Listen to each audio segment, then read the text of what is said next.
నమస్తే, welcome to mega 9 TV. భారత్కు రష్యాకు మధ్య స్నేహం గురించి ప్రత్యేకంగా చెప్పాల్సిన పని లేదు. రష్యా ఇండియాకు శాశ్వత మిత్ర దేశం. అందుకే అమెరికా మనపై ఎంత ఒత్తిడి తీసుకొస్తున్నా రష్యాను మాత్రం వదిలిపెట్టడం లేదు.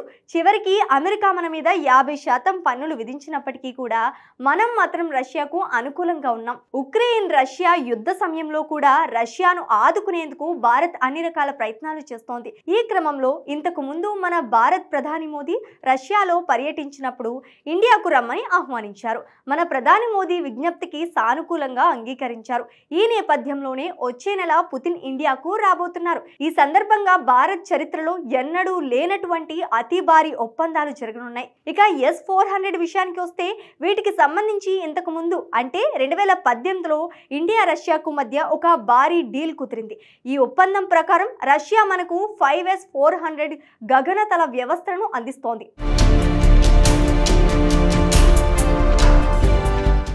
అయితే 2014లోనే ప్రధాని మోదీ అధికారంలోకి వచ్చినప్పటికీ రష్యాతో ఆయుధాల డీల్ మాత్రం 2018లో జరిగింది.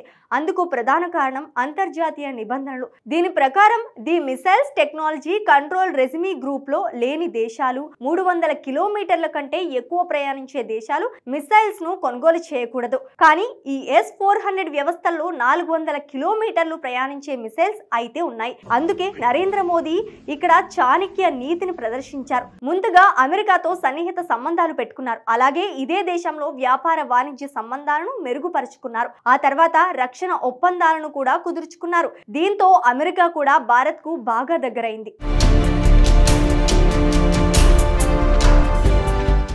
దీంతో ప్రధాని మోదీ అమెరికా సాయంతో the missile control regime group లో స్థానం సంపాదించారు. ఈ గ్రూప్ లో భారత్ 35వ దేశంగా ఉంది.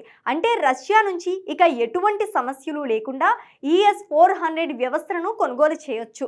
అందుకే the missile control regime group లో చేరిన కొన్ని రోజుల తర్వాత మోడీ ఈ S-400 ఒప్పందాన్ని కుదుర్చుకున్నారు. కానీ చైనా మాత్రం ఈ గ్రూప్ లో సభ్యత్వం లేకపోవడం మూలంగా చైనా ఈ S-400 వ్యవస్థను కొనుగోలు చేయలేకపోయింది.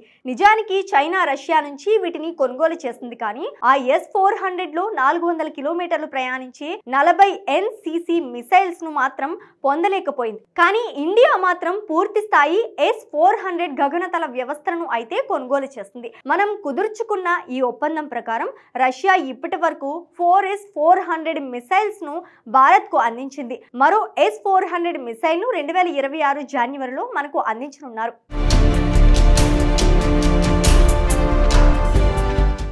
ఇదిలా ఉంటే రష్యా అధ్యక్షుడు పుతిన్ భారత్ రాబోతున్నారు. ఈ సందర్భంగా మళ్ళీ ఇండియా రష్యా నుంచి మరొక 5 రక్షణ గగనతల వ్యవస్థలను కొనుగోలు చేయనుంది. అంతేకాకుండా S-500 మిసైల్స్ ను కొనుగోలు చేయనుంది. కేవలం ఈ రక్షణ వ్యవస్థను కొనుగోలు చేయడమే కాకుండా వాటిలో ఉపయోగించే ప్రత్యేకమైన మిసైల్స్ పెద్ద సంఖ్యలో కొనుగోలు చేస్తోంది. దాదాపు మనకు అందుతున్న సమాచారం ప్రకారం 1000 పైగా ఈ మిసైల్స్ ను 10,000 కోట్ల రూపాయలతో భారత్ కొనుగోలు చేస్తోంది.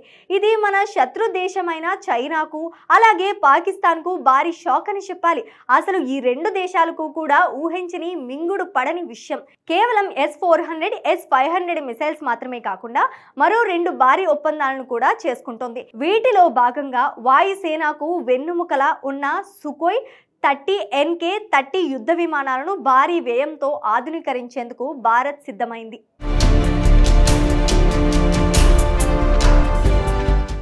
మన ఇండియా దగ్గర ప్రస్తుతం 259 సుఖోయ్ NK యుద్ధ విమానాలు ఉన్నాయి.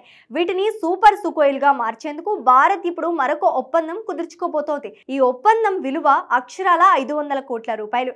ఇక సుఖోయ్లను పూర్తిగా భారత్లోనే రష్యన్ ఇంజనీర్ల సహకారంలో మన దేశం అప్డేట్ చేయనుంది. 63,000 కోట్ల రూపాయల వ్యయంతో చేపట్టే ఈ కార్యక్రమంలో భాగంగా విమానాలకు అత్యాధునికమైన రాడర్లు ఎనియానిస్ అమర్చనున్నారు. రష్యా సహకారంలో దేశీయంగా జరిగే ఆధునీకరణతో సుఖోయ్ యుద్ధ విమానాలను మరో 30 ఏళ్ల పాటు సమర్థవంతంగా పనిచేయనున్నారు. ఇక మరొక ఒప్పందంలో మన భారత్ మరో 5 భారీ యుద్ధ విమానాలు కొనుగోలు చేయబోతోంది. మొత్తంగా డిసెంబర్ 5న మన భారత్ దాదాపు 2 లక్షల కోట్ల రూపాయలకు పైగా డిఫెన్స్ అగ్రిమెంట్లు చేయబోతోంది. ఈ దెబ్బతో చైనా పాక్ చాప చుట్టేయాల్సిందే. చాలా మంది ప్రధాని మోదీ ఏం చేస్తున్నారు అని అంటుంటారు. మోదీ మన దేశానికి ఒక ఉక్కు కవచాన్ని నిర్మిస్తున్నారు, ఒక వలయాన్ని నిర్మిస్తున్నారు. మన శత్రు దేశాలు ఏవి కూడా దేశాన్ని టచ్ చేయని స్థాయిలో మోదీ సర్కార్ భారత్ను పెట్టబోతోంది.